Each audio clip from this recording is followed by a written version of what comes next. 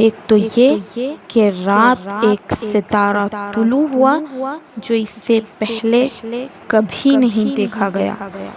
دوسرے ولادت دوشنبہ کو ہوئی۔ تیسرے اس کا نام محمد رکھا گیا۔ اپنی تقدیر پر ناز کرو عبدالمطلب، بنو ہاشم کو تاریخ کبھی نہ بھلا سکیں گی۔ تم اس کا جاہ و جلال دیکھنے کے لیے زندہ رہ سکتے، کاش تم اس کا جاہ و جلال دیکھنے کے لیے زندہ رہ سکتے۔